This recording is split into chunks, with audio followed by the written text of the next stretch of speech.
Welcome to Inside Scoop Live, brought to you by Reader Views.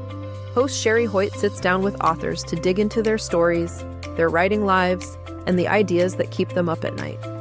Whether you're looking for your next great read or just love a good conversation around books, you're in the right place. Let's get started.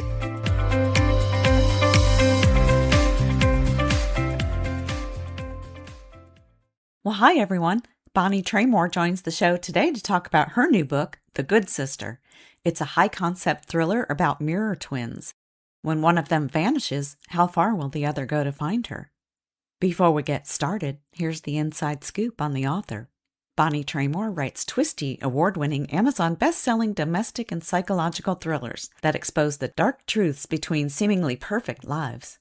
Her novels explore jealousy, infidelity, murder, and the impact of psychological disorders. And you can learn more about Bonnie Traymore and her work at bonnietraymore.com. Well, hi, Bonnie. Welcome back to Inside Scoop Live. Hi, Sherry. How are you? I'm great. I'm looking forward to talking with you again. It's been a little while, so tell us about your new book, The Good Sister. What is it about, and what inspired the story? So, it's a little bit of a darker book for me. I mean, it does have little drops of dark humor, but it's a little bit more on the dark side. It's more of a high concept thriller, and I wanted to try a high concept thriller. I'd never done one before. So it was kind of two things came together as inspiration for the novel. One was the idea of mirror twins. So mirror twins are identical twins, but they have these sort of opposite physical characteristics, like one is left-handed, one is right-handed, one has a mole on one side, one has a mole on the other in the book, but in real life, the mirror twins also have this. So it's kind of like they're mirror images of each other. Yeah. And then there was also some research that I looked at about mirror twin personalities, that they could have, opposite personalities, which isn't as well documented as the physical. But in the book, I wanted to play with the idea of like, what if they had these opposite personalities? And so in the book, Casey is cool, collected, paramedic. Nora is emotional, artsy, dramatic, and one of them goes missing. And what will the other do to find them? The idea of twin tuition, I researched a lot about that, about how twins can like kind of know when something's wrong with the other one. So playing with that. And then I married it up with musings I've been having about getting right into the dark, life after death, and the idea of what happens when you die and having control over that. My daughter recently said something like, "Are you afraid of death, Mom?" I'm like, I'm not really afraid of death per se. Like, I'm afraid of pain. Like, I'm afraid of like how it happens. Like, that's more my concern. Right. So this idea of like being able to manage and take control of how that happened, because a death can be very peaceful. And there's all kinds of ways that it could go down, that it could be like horrible. I mean, that's why we write these kind of books, right? So those two things kind of married up together. And then it was more like, what if a mad scientist type person had these kind of ideas and was willing to like do anything to, kind of like prove theories about, death and right to die and stuff like that. So that's kind of how it all came together in a weird mishmashy way. Yeah, I love that. It's not mishmashy at all. I mean, it's a great story. I had never heard of mirror twins actually before this. I'm surprised, but I haven't. And so that was really interesting to me. And then I like the twin tuition. I'd never heard of that. So all of these new things, I learned a lot reading this psychological thriller. I think it'd be really fun to have a twin that like, I don't know. I always thought it would be really fun. I don't have any twins in my family, but I always thought it would be kind of nice to have somebody around all the time who gets you. And you can see that a lot of times they're pretty close. I had students who were identical twins who went to the same college. They were good friends with my daughter because she went to the same school. So the whole idea of it always appealed to me. I have a brother, but I don't have any sisters.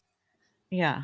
You always hear about them playing tricks on people, switching identities and all that. And it's just really kind of a cool thing to imagine, especially when you're little.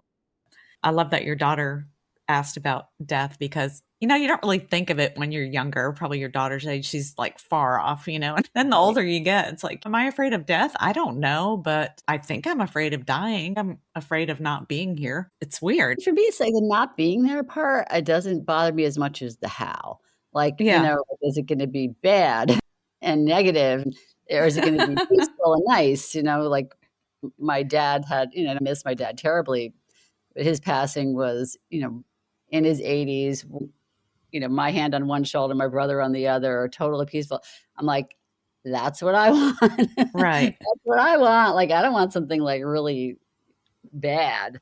Right. Can I order that kind? Yeah, Yeah. so, Yeah. so if I could, like, pre-order that one, that would be good for me. Like, none of this crazy surprise stuff. I don't want that. So Casey and Nora are your characters, and they're mirror twins, as you said. And you talked about their opposite personalities as well. And as children, their mother kind of, I don't know if she determined or just figured out that, Casey was the strong one and Nora was the fragile one. She needed to be taken care of. How does that affect their relationship over the years? So I think with a lot of families, not just twin families, people do get, put into stereotype roles, and it's hard to get out of them. So I guess for this, I wanted to see how much was really going to be the mirror twin personality and how much was it, nature versus nurture, how much was going to be the mom pushing them in that direction. Mm-hmm. But regardless, Casey ends up having to be the caretaker for Nora for most of her life. And so this last time is when she has to, like, actually put her life on the line. But she did, kind of come to her rescue a lot of times before. And so she's a little sick of it, but she does it because that's what the good sister does. And that's where the title comes from, the good sister. Right. Okay, I'm going to try not to spoil anything here. So, isn't it hard to talk about your book without spoiling it? No, it really is. I was thinking of starting one of those, like, closed groups where people who read it could just come on and talk about it, because that would be fun. That would be, because I want to say so much right now, and I'm not. I'm going to stick to my questions. So tell us a little bit more about Nora. She's the one who needs taken care of, or has needed taken care of, and what's going on with her is mysterious. So what is going on with her? So the storyline opens with Casey has, a feeling that something's wrong. She can't get a hold of Nora. Nora's never been out of touch for that long. And the husband says, oh, we had a fight. And she just, you know how she gets. She just went away for a couple days, probably. And Casey is not having it. She's saying, no, I think something's wrong. I know something's wrong. And she goes on a quest to find out what's happening. The police won't take her seriously because there's really no indication that anything bad happened. And so she hires a private investigator and starts to track her down, and finds out that she was on the dark web visiting an organization that called itself Switzerland, promising to take away your pain. And so then she gets really worried, and she tracks the sister to a wellness retreat in Mexico. Even though it's called Switzerland, it's in Mexico, because on the dark web, they're trying to hide what they're doing. And she gets worried about maybe Nora wanting to kill herself because she had suicidal tendencies in the past. And so that's kind of how that works. And we don't know in the beginning what happened to make Nora want to do that. So that sort of unfolds in the story. But she does have a history of mental illness and a history of just having trouble with the everyday struggles of life, which some people do. It's just Right. the way some people are wired differently. Yeah, exactly. And Casey knows that something's wrong. She can feel it. And she trusts her gut, so to speak, Mhm. over, what everyone's trying to tell her, even though she knows Nora's tendencies. So why does she keep going? Why does she know something's wrong? Well, this isn't too much of a spoiler. I mean, I don't want to say exactly what happened when they were little, but there's a couple things that happened when they were little where it was like a ESP, extrasensory perception kind of a thing, where they knew that each other was in trouble and they knew what was happening with each other. So she doesn't know exactly what's happening. She just knows that it's not good. And since it's happened before and it's been verified, she trusts it, and she knows she needs to do something. Yeah. And it's got to be frustrating, because no one does take her seriously, the angst. Well, then she finally hires the Hank Mercer guy, who ends up being kind of like a father figure to her, and takes her under his wing and helps her. So she does have that. Oh, I should also mention that their parents are dead too, right? That's all they have is each other of their family. So they're very dependent on each other. So even if she's fed up with Nora, it's her only family member. So she's going to do what she needs to do. It's her only connection with her past to find her. Right. She gets a pass no matter what. So Nora ends up at this remote wellness retreat and she thinks it's a way out of her pain, but something is off right away. Something feels off. Is there something behind this beautiful setting in Mexico? It's all, beaches and sunsets and it's beautiful, but it's also very unsettling. What makes it so unsettling? Are there any clues that you can give us about that? So there's a wellness resort retreat where people go, which they do, for yoga, meditation, healthy food, whatever. And then there's a kind of like more mysterious place called the Center, which is tacked onto it. And the Center's a little bit more recent. You find out later that the resort had been struggling. It was doing really well, but then the COVID shutdown and, other things with tourism being delayed kind of set them back. So this place called the Center came in with a bunch of money and said, we're doing some research and we'd like to use your wellness facility. So they built this place called the Center adjacent to it, where they would bring the patients at the Center up to the wellness resort once in a while, I think once a week, for some rejuvenation. But then it was also run as just a regular wellness resort to kind of keep up the front to the external people, so nobody would question, what it was doing. And it's in a region that's, dense jungle, so you can't like really see it. And there is the sort of like implication that maybe some of the authorities are being bribed or whatever, like, or being threatened to keep quiet. So I guess that's about all I can say. Yeah. Yeah. Now, there is a doctor who runs the program that we're talking about, and she truly believes she's helping people. She really believes she's doing good. And, she's very confident in what she does, and she can only see her side of things, is what I got, I guess, out of it. What makes someone like that really very frightening? Yeah, I think a true believer is really maybe the scariest kind of, high concept villain, because they don't spare anything. Like, they can't be motivated by money or anything else. Like, they just believe in what they're doing and that it's right and that they're going to do it at all costs. And they don't care who gets in the way. And especially somebody who doesn't look like a villain. I mean, she's attractive, she's poised, she's educated, but she's out of her mind, right? Yeah. In some ways. And I thought she made a pretty compelling villain. Yeah, absolutely. Because you wouldn't expect it. You don't expect it. We all have these preconceived notions about what villains look like, and you truly don't know. No, you Oh. don't. And she has someone who runs the program with her, and this person takes care of the patients from day to day, and he really makes them feel special and taken care of. And, the patients or the guests, they really come to trust him, because he's so good at what he does. You're talking about Cameron, right? Cameron, yeah. So can you tell us a little bit about him? Yeah, he's a smooth talker. They keep Dr. Mansfield kind of tucked away. I mean, she mostly is, in with the patients. But Cameron's the face of the Center. So, he's more of the liaison, the marketing guy. I pictured Cameron as being a little bit more motivated by the money side than Mansfield. And there's some intimation that I never really say whether they're together, but they're around the same age. There's maybe some suggestion that they might be a couple. But he has his side and she has hers, and he's very charming and smooth talker and can put people at ease, which again is completely creepy in a place that's trying to do bad things. Right. Yeah, I think because of his just finesse, how he dealt with people, he kind of scared me more than the doctor. Yep. Yeah.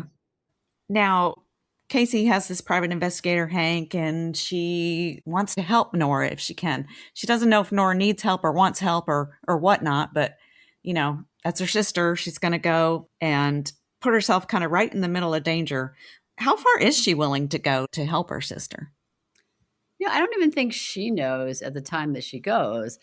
She doesn't tell Hank. that she's going down to the resort. She decides to go pose as one of the wellness guests and go down and see what's happening and try to get the lay of the land, like both literally and figuratively. She doesn't really tell or get Hank's approval because she knows that he's going to be upset because like he's got an inkling of what's going on. He's like, let me work through the channels. Let's talk to, the FBI and whatever, like how he's going to do it. But she's like, no, I'm going to just go down and see what's going on. And so once she gets down there, she has to kind of improvise. And what she ends up doing, she didn't plan to do. It just sort of happens. And that part, I don't really want to give up. But I think until she gets down there, it's a little bit of a game to her. I don't know if she's really thinking, okay, I'm putting my life on the line. I think she just goes down and then eventually she does put her life on the line, but I don't want to say how. Right. Okay. Now, I don't know how much you want to expose around this question either, but the book does get into some pretty heavy questions about mental illness and about how far a person in pain might go to escape it. What do you hope a listener kind of walks away thinking about with all these issues that you bring up? It's a good question. I mean, first off, I think it could be a little triggering. I mean, I think you'll know what the book's about from the description, but often mental illness is not taken as seriously as physical illness, even though it can be even more debilitating for people who have serious mental illness.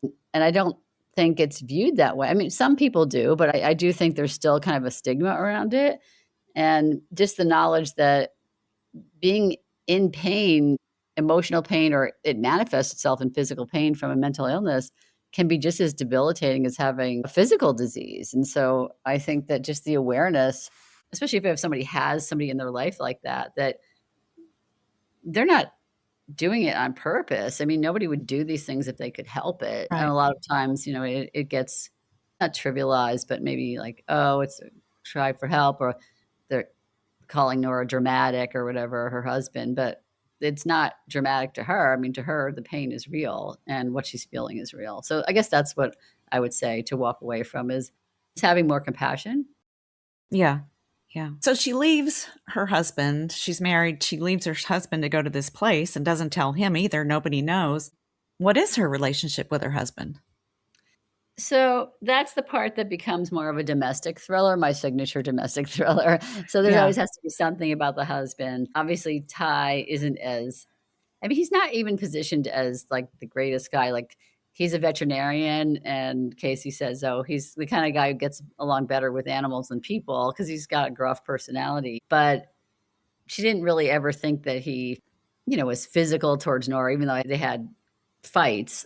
But there's something weird going on with Ty, and Casey tries to get to the bottom of that. So eventually Nora, is going to want to figure out what that is. And Ty isn't so innocent in all this either, is all I'll say. Yeah. Now, you just mentioned you typically write domestic thrillers, and that this book, The Good Sister, is a little bit outside the norm for you, kind of in darker territory. What was that like for you? Was it a big jump? What was it like to go a little bit deeper down into the dark side? It wasn't that different in terms of plot because a lot of my plots revolve around family. So whether it's, a chosen family that you marry into or your biological family, a lot of my stories revolve around family drama, family dynamics. So because it's two sisters and it has to do with the husband and a fight with the husband, a lot of that felt very familiar. Where it got a little bit different was, trying to do something that's more of a high concept thriller. What would the concept be? What's the center like? Who's at the helm? And tying that into making it like on the darker side, but not graphic, but just the concepts, are kind of on the darker side. But I don't think that what actually happens is gruesome. It's just the idea of it. I don't put a lot of it on the page. So in that way, it was interesting. It was kind of fun, especially creating these, the worlds down in the Mexican jungle and all that. I was able to use my imagination, and that was a lot of fun. I mean, not that I don't normally, but this was extreme. Yeah. Yeah. It wasn't gory at all, but it was horrifying. Well, you think about I'm a Hitchcock fan. I mean, the shower scene in Psycho, you don't see anything, but it's one of the most terrifying scenes you've ever seen. So It doesn't have to be gory to be terrifying. No, I think the psychological kind of twist, it's much more scary than, having Freddy Krueger jump out at you, Right. because you kind of expect that. Right, exactly, exactly. It has kind of an unexpected ending, but I won't say anything about that. We'll see how that goes with readers and listeners. And listeners and readers, I'm calling Bonnie the twisty queen because she has more plot twists in this one. And I'm like, okay, okay, okay. But then when we get to the end, I'm not going to say anything about it. I'm just going to say, my God, I never, ever saw that one coming. And I know. I, I didn't, honestly, I didn't plan it like that either. It's just what happened. oh, you got me good. I just thought, whoa, I wasn't expecting that, and I love when a book does that to me. Yeah, it just unfolded the way it unfolded. It's the way the story played out in my mind. Sometimes I don't have that much control over that part. The smaller things I can control, but those big things, they just sort of come to me and I went with it. Yeah, I was gonna say, what kind of goes on in your head when you're writing this? Do you plan it out? Do you just sit and type, or do you get into a groove and then you're just typing and the words are coming at you? How does that work for you? Like, I knew I was gonna get her down there. I just didn't know what was gonna happen when she got down there. So all of that I had to write my way through, and then the sort of aftermath, I wrote my way through that too. I wasn't quite sure how it was gonna wrap up. Every book is different. I'm not really a big plotter, but I usually have an idea of the story, like beginning, middle, end, what the twist might be, and then I'll just write my way through it because the characters develop as you write. So sometimes you have to change it because the character is developing in a way that what you had planned before wouldn't be really authentic for them.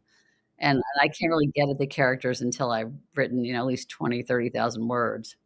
Wow. Okay. That's so interesting to me. I think I'm too structured to write like that. It just doesn't matter. Like, people do it different ways. As long as you're writing books that people like to read and, it's going well, I think you just do it the way you do it. I don't think anybody should try to be like anybody else. Yeah. So now this book is just out. Is that correct? April 16th was the print and the ebook, and the audio is coming out July 16th with Megan Tusing and Shelley Rees doing Casey and Nora, respectively. I think they did a fantastic job. And I listened to the audio version. So thank you very much for the preview. And they did a wonderful job and kept me just like, round the clock, just listening to them. They did a great job. And I love that you're putting all your books in audio. It's not up and coming, but it feels like it's just catching on more and more. Yeah, all the formats are there. It is in Kindle Unlimited, so the ebook is exclusive to Amazon, but the print book is wide, so you can get it on bookshop.org or Barnes or wherever you want to buy your print book, and then the ebook is exclusive to Kindle and in Kindle Unlimited. So Okay, great. Now, do you have a website where listeners can keep up with all of your work? yes, it's just my name, bonnietraymore.com, and that has everything. There's even a free short story or novella that you can download if you sign up for my mailing list. So has Oh, everything on there. okay. Wonderful, wonderful. Now, I know you've been busy lately. I've seen your social media feeds. Can you tell us a little bit about what's going on with you and what's next? It's a lot. It's a lot. So let's see if I can remember off the top of my head. I've got this coming out July 16th. Then The Rich Guy's Wife, the audio of that, which I think you also interviewed me on. The audio is coming out August 4th on that. I do have some breaking news. I'm coming out with a book 3 of my Hudson Valley series, which is Killer Motives with Little Loose Ends. And that's going to be out around mid-November. So that should be exciting. It was really fun to revisit these characters that I haven't, thought about for a couple of years and see what they were up to. And unlike starting from scratch, when you already know the characters, it's a little easier to just power through. Yeah. And then I have one coming out in February. It's called The Hitchhiker's Baby. And it is a dual timeline, early 1970s and the present, about a woman who had a fling in college with a man she fell madly in love with who may or may not have been a serial killer. And then 50 years later, his granddaughter shows up at her door saying that he was unfairly accused and she wants to clear her grandfather's name. And that's Wow. all I've got going. When do you sleep? You know, It's funny because when I first started doing this, I was teaching full time. So a couple of years ago, I stopped, and so I'm just doing this full time. And it's Wow. the writing is actually the easy part. It's all the other stuff. I mean, you know how it is with the business side. All the Right. marketing, the promotions, the editing, all the other stuff takes up most of my day. I write for maybe 2 hours a day. That's very comfortable for me, and I can get out 2 to 3 books a year. I don't really wanna do that many though, I think, because it's just like the promotions are so draining. Mm-hmm. So, I'm gonna try to stick with 2 books a year from now on. Yeah. Something more manageable, maybe. Maybe. Maybe. I enjoy the writing. That's the part that I love the most. I don't find that a chore. The rest of it gets busy, but I still love the creating. Yeah. Gone are the days when you can just write and let someone handle the rest, right? What would it be like to be in that era? Oh my god, that must have been such a luxury. Uh, Right? I wanna feel like, though, you had to do some of it. You would do book tours or, like, I think you always had to do something. Yeah, absolutely. Yeah. Just not everything. Yeah. Not everything, yeah. Right. Not Right. everything. Well, Bonnie, is there anything else you wanted to add today for our listeners?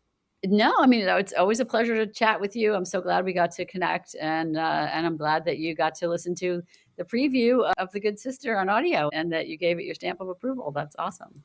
Absolutely. My pleasure. All right. Well, thanks, Bonnie, for joining me and sharing a little bit more about you and your latest work. Thank you for having me, Sherry, and aloha, everybody. Thank you for joining us today on Inside Scoop Live. Check out this and all of our author interviews at InsideScoopLive.com.